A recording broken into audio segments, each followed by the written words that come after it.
Well, shit the bed. Welcome back, Bozak Nation, to Soundfest 2025. I'm your host, PJ. You know the drill by now if you've been watching all these damn episodes. Every night I'm giving y'all a different horror movie, a different scary movie to give you nightmares and wake up in the morning with wet underpants. But maybe you can, sit in your little wet underpants all day while you're at work. And I figured today will be the night of the vampire. Yes, vampires, a very old tale from thousands of years ago. I don't know what the exact number is, but creatures, the undead creatures that feast upon the blood of humans to survive. They're immortal.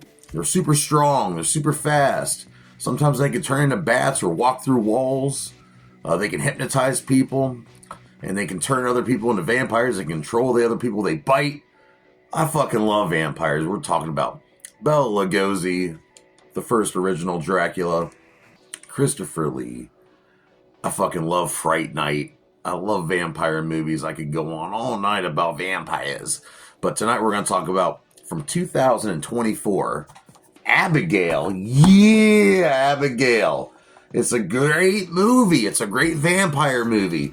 It's about these scumbags who kidnap this girl, this rich guy, for ransom, right? Well, they don't realize that the little girl they kidnapped is a fucking vampire, and she's hunting them down one by one in this mansion.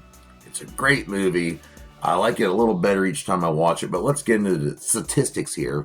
Check it out. This movie is directed by two dudes at once. We're talking Tyler Gillett and Matt Bettinelli-Olpin, and they are part of Radio Silence Productions. These guys also worked on Scream 5 and 6. And from what I hear, they're really cool to work with. They have a lot of fun on set, and they love using blood. They love using practical effects, so this is a really good one to sink your teeth into. Written by Stephen Shields and Glenn Maroon. The budget for this movie was $28 million they were given, and it was grossed out to be $43 million in the box office, which ain't too bad. Universal Pictures would release this, and they would release this really cool Blu-ray set that has all these really cool behind-the-scene things. It's great. It's awesome. The cinematographer for this was Aaron Morton, and they filmed this over in Dublin, Ireland. Special effects were done by Paul Byrne, and other companies that were involved were Redefine, Crafty Apes, and Nexodus. Music was done by Brian Tyler, who also worked on Crazy Rich Asians.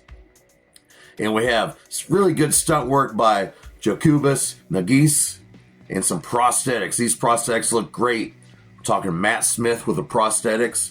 And just so you know, they used the classic old song, Swan Lake, which they used the original Dracula movie with Bela Lugosi. But who stars in this motherfucker? Well, we have a bunch of kidnappers, okay?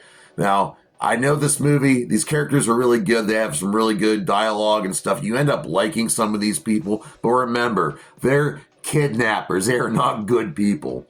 And when these guys get hired for this job, they're all given Rat Pack names. If you don't know Rat Pack, they're these old actors and singers from back in the day. They're awesome. Sammy Davis Jr., all those guys are really cool. They were always drinking. They were always boozed up nonstop. But they were named after these guys as their code names. We have Will Catlett playing Rickles. We have the late, great Angus Cloud playing Dean. My homie, Kevin Durant. Or he's not really my homie, but I really want to be this guy's friend. Kevin Durant playing Peter. Catherine Newton, love her, playing Sammy. Dan Stevens playing this asshole named Frank, and boy, do you want to fucking strangle him when you see him. And we have Melissa Barrera playing Joey, and playing Abigail, the little vampire girl, ballet dancer, like ripping out throats, is Alicia Weir. She does a damn good job. She did have a dancing background, but she did not have a ballet background. So she spent 8 weeks just learning how to do ballet for this.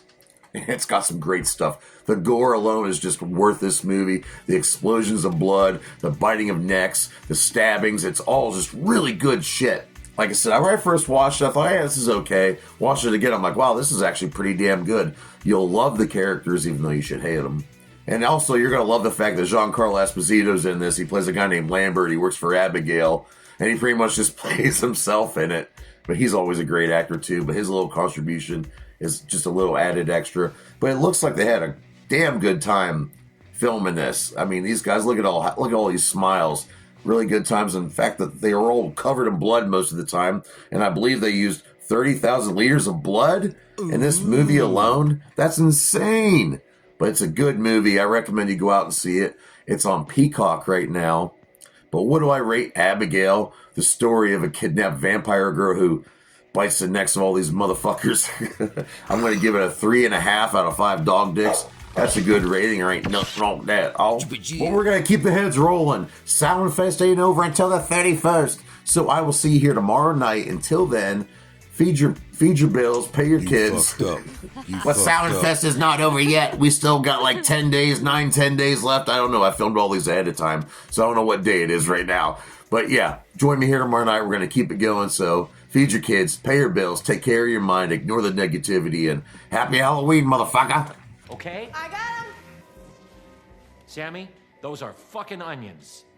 Well...